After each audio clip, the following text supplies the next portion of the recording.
Fleet Commander Kethra stood on the bridge of her warship and looked at the blue planet on the screen.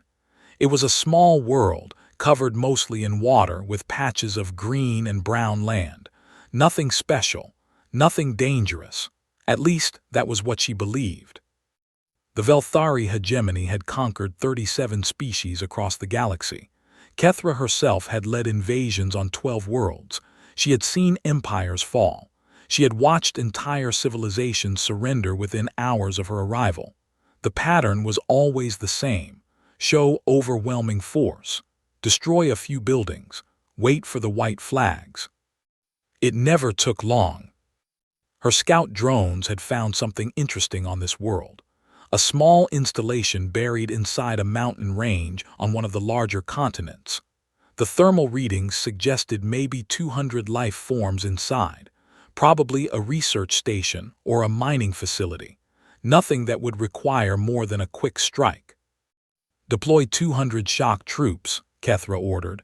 Standard breach protocol. I want this finished before the next rotation.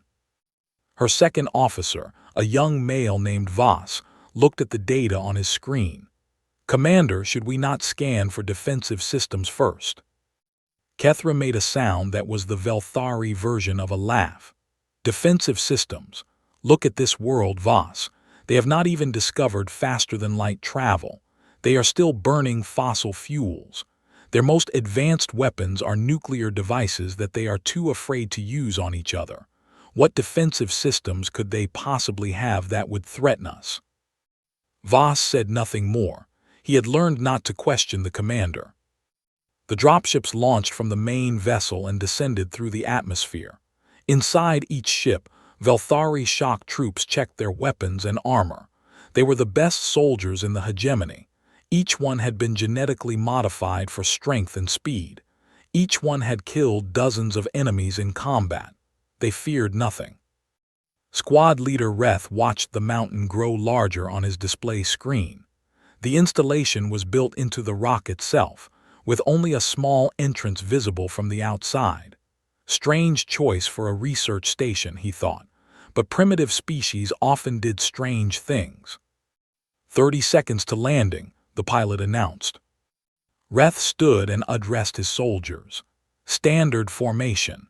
We breach the doors, we neutralize any resistance, we secure the facility. The commander wants prisoners if possible. She wants to learn about this species before we conquer their world. The soldiers made sounds of agreement. This would be easy. This would be quick. The dropships landed on a flat area near the entrance. 200 Velthari troops poured out onto the rocky ground. The air was thin and cold at this altitude, but their suits adjusted automatically. They moved toward the metal doors with practiced efficiency. The breach team placed plasma charges on the doors. There was a bright flash, then the doors fell inward with a heavy crash. Smoke filled the entrance. The first squad moved inside, their weapons raised, their helmet sensors scanning for life signs. They found nothing. The corridor beyond the doors was empty. The lights were on, the air was warm, but there were no people, no scientists running in fear, no security guards trying to mount a defense, just silence.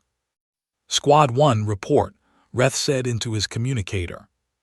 Corridor is clear, no contacts, moving deeper into the facility. Squad 2, enter and secure the entrance. Squad 3, follow Squad 1. The soldiers moved through the installation like water flowing through pipes. They checked every room, every corner, every shadow. All empty. The facility was clearly in use. There were papers on desks, food in storage areas, equipment that was still running. But the people who worked here had vanished. Reth felt something he had not felt in a long time: unease. Squad 1, report your position. Silence. Squad 1, respond. Nothing. Reth checked his tactical display. The biosigns of Squad 1 had simply disappeared. All 20 soldiers gone in an instant. No warning, no distress signals, just gone. All squads halt movement. Something is wrong. But it was already too late. In the corridors ahead, Squad 3 stopped receiving communications. Their biosigns vanished from the display, one by one, like lights being turned off. Squad 4 reported hearing strange sounds, then went silent. Squad 5 tried to retreat and found their path blocked by doors that had somehow closed behind them. On her ship, Kethra watched the tactical display with growing confusion. Red dots representing her soldiers were disappearing faster than she could count. "What is happening down there?" she demanded. "Unknown, Commander," Voss replied, his voice shaking. "We are losing contact with all units. No enemy forces detected. No weapons fire. They are simply vanishing." "That is impossible. Scan again." "I have scanned 12 times, Commander. The facility shows no life signs except our own troops, but our troops keep disappearing." Kethra felt cold despite the warmth of her bridge. In 40 years of conquest, she had never seen anything like this. Enemies fought back. Enemies ran. Enemies surrendered. They did not simply make soldiers vanish without a trace. "Order full withdrawal," she said. "Get them out of there now." But the withdrawal order never reached the remaining troops. Their communication systems had stopped working. The soldiers inside the facility were on their own, trapped in corridors that had become hunting grounds. Reth gathered the survivors near the entrance. Only 60 soldiers remained from the original 200. 60 out of 200, and he had not seen a single enemy, had not fired a single shot. "We move for the exit," he told them. "Fast and together, do not stop for anything." They ran. The entrance was only 50 meters away. They could see daylight through the ruined doors. They never reached it. The last thing Reth saw was a shadow moving where no shadow should be. Then something hit him, fast and hard, and the world went dark. On the bridge of her warship, Kethra watched the final biosign disappear. 200 of her best soldiers, gone in less than 1 hour. She had sent them to capture a simple research station, and something inside that mountain had swallowed them whole. "Commander," Voss said quietly, "what do we do now?" Kethra stared at the blue planet on her screen. For the first time in her long career, she had no answer. For the first time, she felt something that the Velthari were not supposed to feel. Fear. Something was in that mountain. Something that had killed 200 soldiers without making a sound, and she had no idea what it was. The planet below looked peaceful and quiet, but Kethra now understood that appearances could be deceiving. This world was not what it seemed. These humans were not what they seemed. And she had just made a terrible mistake. Colonel Marcus Webb watched the tactical display in the underground command center. Every screen showed a different part of the facility. Every camera tracked the movement of the alien soldiers. He had watched them enter with confidence. He had watched them disappear one by one. Now it was almost over. "Alpha Team reports Corridor 7 is clear," said a voice in his earpiece. 12 hostiles neutralized. No casualties on our side."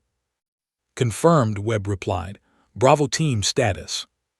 Sweeping level 3 now. Found a group of 8 trying to reach the emergency exits. They did not make it." Webb nodded slowly. Everything was going according to plan. But then, they had been preparing for this moment for a very long time. The facility was called Site Obsidian. It did not appear on any map. No government admitted it existed. No satellite could detect it. The mountain above provided natural shielding against orbital scans, and the technology inside made sure nothing could see in or out unless they wanted it to. This was one of 12 such facilities hidden around the world, each one built in secret, each one funded by money that officially did not exist, each one staffed by soldiers who had been erased from all records. The world's nations pretended to hate each other. They argued at the United Nations. They threatened war over small islands and trade agreements. They competed in sports and space exploration. But behind closed doors, in rooms that no journalist would ever find, they had been working together for decades.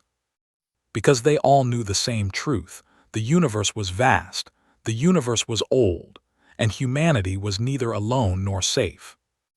Webb had been recruited into the program 30 years ago. He had been a young officer then, selected for his skills and his ability to keep secrets. They had shown him evidence that changed everything he believed. Signals from deep space. Objects that moved in ways physics could not explain. And the mathematical certainty that contact was coming. Not if when. The program had many names in many countries. In America, it was buried inside a dozen different agencies. In Russia, it was hidden within their space program. In China, it was part of their military intelligence. But they all fed into the same network. They all served the same purpose. Prepare humanity for first contact. Assume that contact will be hostile. Be ready. Webb walked through the command center, past rows of operators monitoring every system. These men and women came from all over the world. American, Russian, Chinese, British, Israeli, Nigerian, Brazilian, Japanese. The best of the best, selected from their nation's most elite military units and brought here to train together. They called themselves Special Operations Group 7, SOG-7, a unit that existed in no country's military, a unit that answered to no single government, a unit created for one purpose, to fight a war against an enemy they had never seen. Until now. 3 levels above the command center, Sergeant Yuki Tanaka moved through a ventilation shaft without making a sound. She was small, which was useful for spaces like this. She was also one of the deadliest soldiers in the world. Her biosign dampener made her invisible to the alien sensors. Her thermal suit masked her body heat. Her weapons were designed to kill quietly and quickly. She had trained for 15 years for this moment, and she felt nothing but calm focus. Below her, through a metal grate, she could see 4 alien soldiers. They were big, nearly 2 meters tall, with gray skin and 4 arms. They moved together, covering each other, clearly well-trained. They had no idea she was watching them. Tanaka waited until they passed beneath her. Then she dropped. The first alien died before it knew she was there. Her blade found the gap in its armor at the neck. The second turned just in time to see her coming and died with a look of surprise on its face. The third managed to raise its weapon, but she was faster. The fourth tried to run. It made it 5 steps. 4 hostiles down in Corridor 12, she reported quietly, moving to next position. In another part of the facility, Captain David Ellis led a team of 6 through the lower levels. Ellis was British, former SAS, recruited into SOG-7 8 years ago. He had seen combat on 4 continents. This was different. This was what he had been waiting for. His team worked in perfect coordination with a Russian Spetsnaz squad that was approaching from the opposite direction. They did not share a language, but they did not need to. They shared something more important: years of training together, learning to fight as one unit. The aliens were being herded. They did not know it yet, but every path they chose led them closer to a prepared kill zone. Every door that opened was meant to open. Every door that closed was trapping them further. Ellis held up a fist. His team stopped. Through his night vision, he could see a group of aliens ahead. Maybe 15 of them, the largest group still alive in the facility. They were bunched together, scared, confused. Not what he expected from conquering soldiers. "Bravo team in position," he whispered. "Gamma team ready," came the Russian response. "Execute." The kill zone lit up with weapons fire. It was over in seconds. Outside the facility, hidden in the rocks above the entrance, Lieutenant Adiz Okonkwo finished her work on the alien shuttle. She had spent 2 hours carefully disabling its engines and communications without triggering any alarms. Now it was nothing but a metal shell. The aliens could not call for help. They could not escape. They were alone on a planet they thought would be easy to conquer. Adiz was Nigerian, recruited from her country's special forces 5 years ago. She specialized in technology and infiltration. She had studied every piece of alien technology that human intelligence had managed to capture over the years. When the shuttle landed, she knew exactly how to break it. "Shuttle disabled," she reported. "They are not going anywhere." In the command center, Webb received her report and allowed himself a small smile. The operation was nearly complete. Less than 200 alien soldiers had entered his facility. None would leave alive. But this was just the beginning. The ship in orbit was still there. The commander would want answers. She would want revenge. And when she tried to get it, she would learn that this small facility was only a taste of what humanity could do. Webb looked at the people around him. Soldiers from nations that publicly called each other enemies. Men and women who had put aside flags and borders to serve something larger. They had worked in secret for decades, never knowing if their preparations would ever be needed. Now they knew the enemy had come, and humanity was ready. "All teams report status," Webb ordered. One by one the reports came in, every corridor clear, every alien accounted for, 0 friendly casualties. Webb turned to his communications officer. "Send word to the other sites. Operation Threshold is active. Humanity is no longer alone, and we just won the first battle." The message went out through channels that no alien technology could detect. 12 facilities on 6 continents received it within seconds. Thousands of soldiers who had trained their whole lives for this moment read it and understood. The war had begun, and humanity had fired the first shot. Kethra stood alone on the observation deck of her warship. Below her, the blue planet turned slowly, its surface marked by clouds and oceans. It looked so peaceful, so harmless. 200 of her soldiers were dead.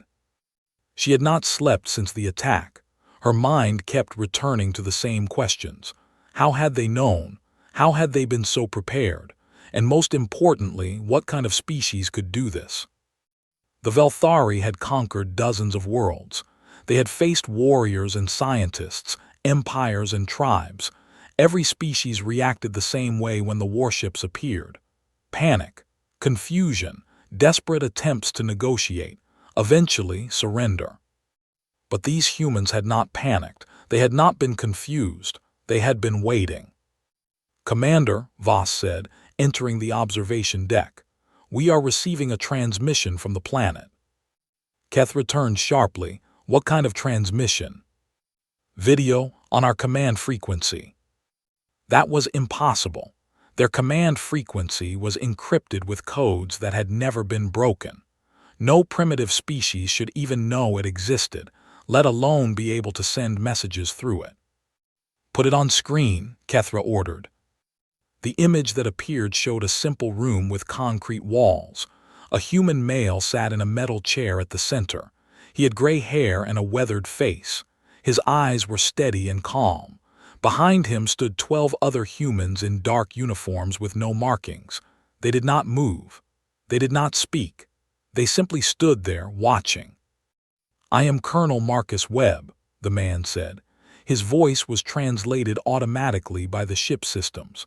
"I command the facility your soldiers attacked." Kethra stepped closer to the screen. "Where are my soldiers?" "Dead." The word hung in the air. Dead. 200 elite Velthari shock troops dead. "All of them?" Kethra asked. "All of them." "How?" Webb did not answer the question directly. Instead, he continued speaking in the same calm tone. "You made several mistakes today, Commander. First, you assumed that because we have not achieved faster-than-light travel, we were not aware of life beyond our planet. We have known about the existence of alien species for over 70 years. We have been preparing for contact that entire time." Kethra felt a chill run through her body. 70 years. These humans had been preparing for 70 years. "Second," Webb continued, "you assumed that our lack of visible defenses meant we had none. The facility you attacked was designed specifically to deal with incursions like yours. It has been operational for 34 years. Your soldiers were dead the moment they stepped inside. On the bridge behind Kethra, officers and crew members had gathered to watch the transmission. They stood in stunned silence. Third, you assumed your communications were secure. They were not. We began intercepting and decoding your transmissions within 6 hours of your arrival in our system. We know your fleet composition. We know your weapon capabilities. We know how many soldiers you have. And we know that you were planning to use our world as the 38th conquest of your hegemony. Kethra could not speak. Everything she had believed about this mission, about this species, was being torn apart with each word. Now I will tell you what happens next, Webb said. You have 2 options. Option 1, you attempt to destroy this facility from orbit. Your weapons are impressive. But they will not break through 1,700 meters of solid granite and reinforced bunkers. We built this place to survive nuclear war. Your plasma cannons will barely scratch the surface. He paused to let the words sink in. While you waste your ammunition on rock, we will transmit everything we have learned about your fleet to every government on this planet. Within hours, every military on Earth will know exactly what you are and exactly how to fight you. We will share the weaknesses we have already identified in your armor, your ships, and your tactics. We will unite this planet against you. Webb leaned forward slightly. And make no mistake, Commander. This planet has spent the last 10,000 years fighting itself. We have perfected the art of warfare. We have developed weapons you cannot imagine for the purpose of killing each other. If you force us to turn those weapons against you, you will find that your hegemony has never faced an enemy like us. Kethra found her voice. You speak as though you have already won. You are one species on one planet. We control 4 spiral arms. You controlled them, Webb corrected. Past tense. Because here is option 2, you leave. You take your fleet and return to your hegemony. You tell them what happened here. You tell them that Earth is not worth the cost. And if we return with a larger force? Webb smiled. It was not a pleasant smile. We will be ready. We were ready today with a few hours' warning. Imagine what we will be ready for with months to prepare. Every ship you send, we will study. Every soldier you land, we will kill. Every tactic you try, we will counter. You will pay for every kilometer of this planet in blood, and in the end, you will still lose. He stood up from his chair. The soldiers behind him remained perfectly still. The Velthari hegemony has never failed to conquer a target. That ends today. This world is not your prey. We are not your victims. We are humanity, and we do not surrender. The transmission ended. Kethra stood in silence for a long moment. Around her, her officers waited for orders. The entire bridge crew had heard the message. They had heard a primitive species threaten the hegemony itself. And they had seen the proof. 200 soldiers gone without a trace, communications compromised, a facility that they could not destroy, a species that had been preparing for this moment since before most of them were born. Commander, Voss said quietly, what are your orders? Kethra thought about the High Council. She thought about what they would say when she reported this failure. She thought about the shame of returning empty-handed from what should have been an easy conquest. Then she thought about what would happen if she stayed. More soldiers dead, more ships lost, a war against a species that seemed almost eager to fight. The human had said they had spent 10,000 years fighting each other, that they had weapons designed to kill billions of their own kind, that they had built bunkers to survive the destruction of their own civilization. What kind of species does that? What kind of species prepares so thoroughly for its own annihilation? A dangerous one. Set course for hegemony space, Kethra ordered. Voss blinked, Commander. You heard me, we are leaving. But the High Council. The High Council was not here. They did not see what I saw. They did not lose 200 soldiers in an hour to an enemy they never saw coming. I will deal with the High Council, but I will not sacrifice more of my people to prove a point. The ship turned slowly away from the blue planet. As it did, Kethra took one last look at Earth. Such a small world, such a fragile-looking species. But appearances could be deceiving. She had learned that lesson today. The humans were not what they seemed, and she suspected the galaxy was about to learn that lesson too. The Velthari High Council did not believe Kethra's report. They sat in their great chamber, surrounded by trophies from 37 conquered worlds, and they laughed at her warnings. 200 soldiers lost to primitives, said Grand Admiral Toreth, the highest military authority in the hegemony. Impossible. You were incompetent, Kethra. You underestimated them and paid the price. I am telling you what I saw, Kethra replied. They knew we were coming. They had prepared for us. Their facility was designed specifically to. Enough, Toreth raised one of his 4 hands. You have shamed the hegemony with your failure, but we will correct your mistake. I am dispatching the 3rd battle group to this Earth. 15 capital ships, 8,000 ground troops, enough firepower to turn their entire planet to glass if necessary. Kethra felt cold dread settle in her stomach. Grand Admiral, with respect, you do not understand what you are facing. I understand that you failed. I understand that you ran from primitives who have not even left their own planet. I will not make the same mistakes. Toreth turned to address the full council. In 3 months, Earth will be the 38th world under hegemony control, and Kethra will watch from a prison cell. The 3rd battle group arrived in Earth's system on a bright spring morning. 15 massive warships moved into orbit, their weapons charged, their soldiers ready. Grand Admiral Toreth stood on the bridge of his flagship and looked down at the blue planet below.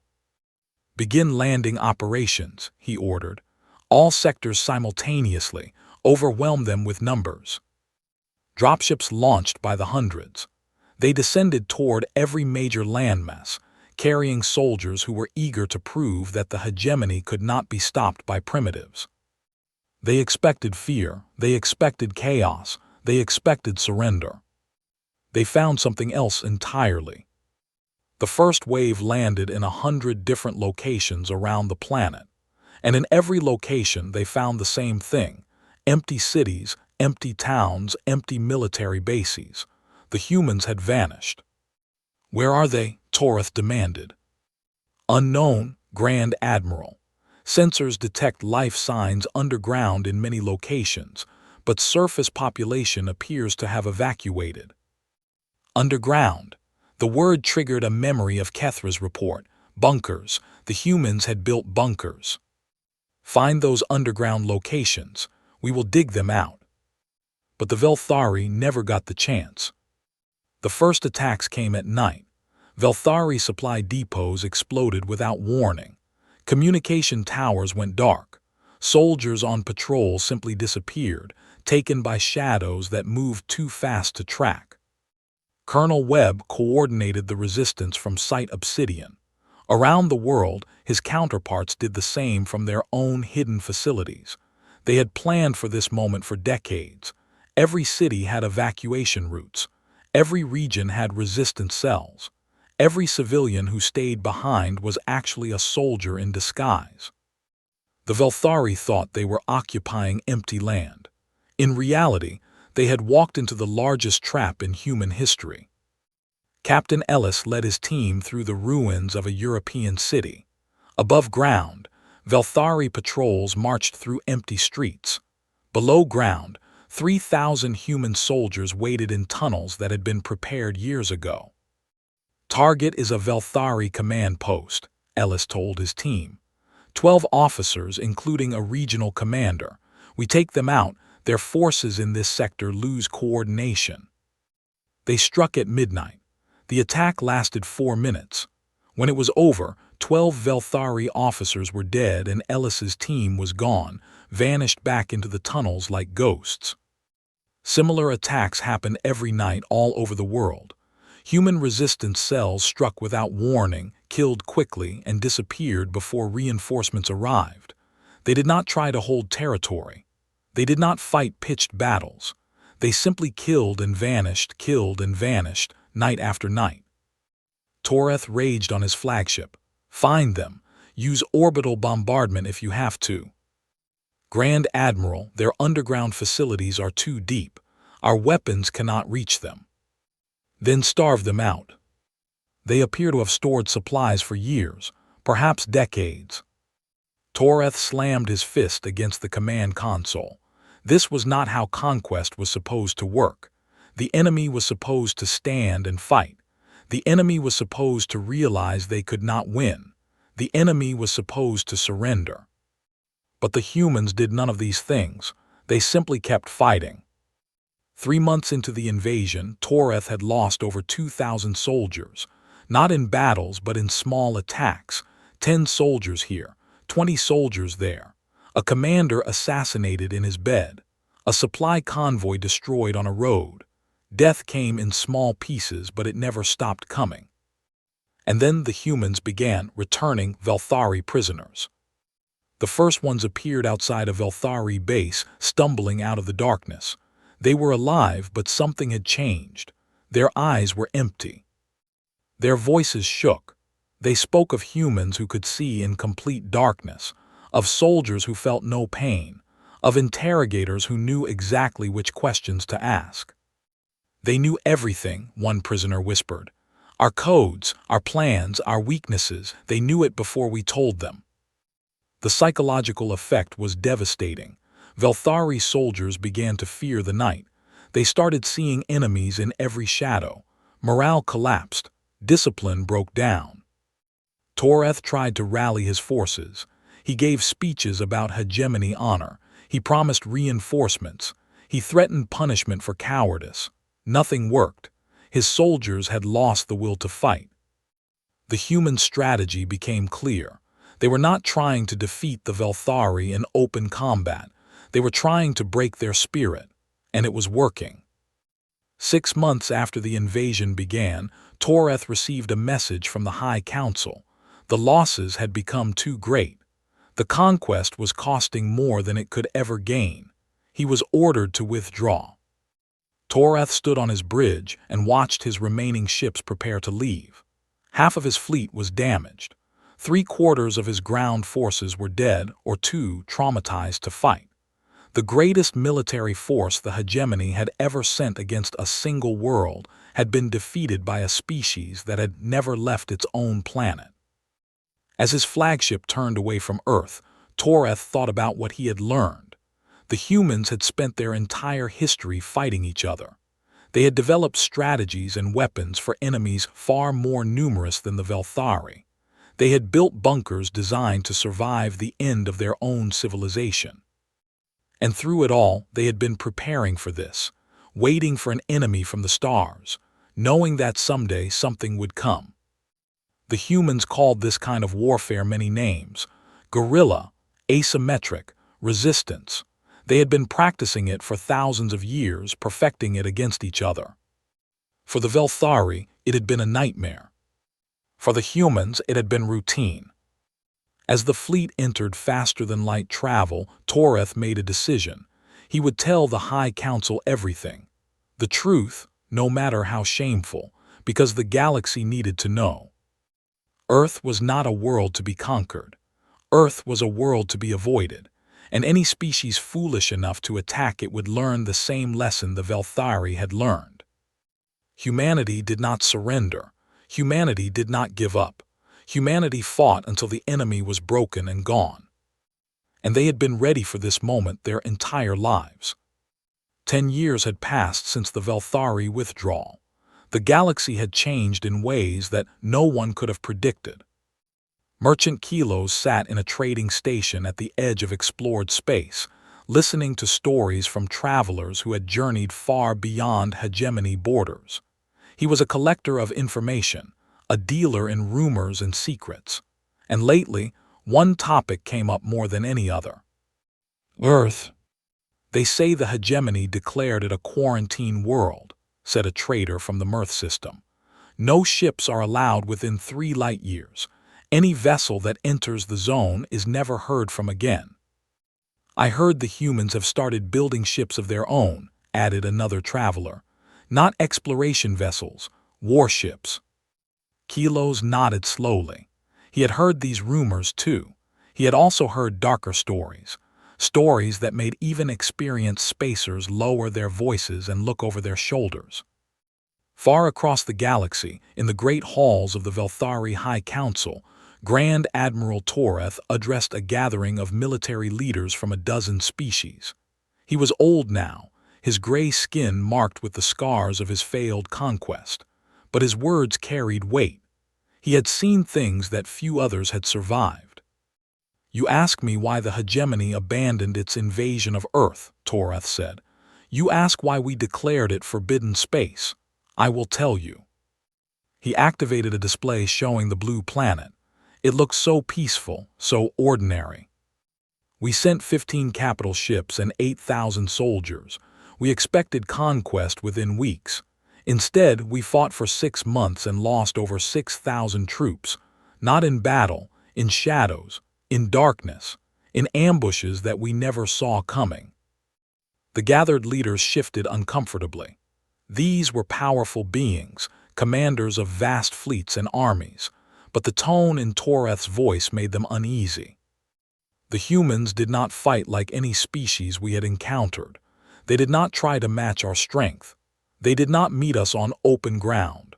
They simply killed us piece by piece, night after night, until we had nothing left." "Surely a larger force," one leader began. "A larger force would have meant larger losses," Toreth cut him off. "The humans have spent their entire existence fighting each other. They have had thousands of years to perfect the art of warfare. They have weapons designed to kill millions. They have bunkers designed to survive the destruction of their own civilization. They have soldiers trained from childhood for combat against overwhelming enemies." He paused, letting his words sink in. "And they were prepared for us.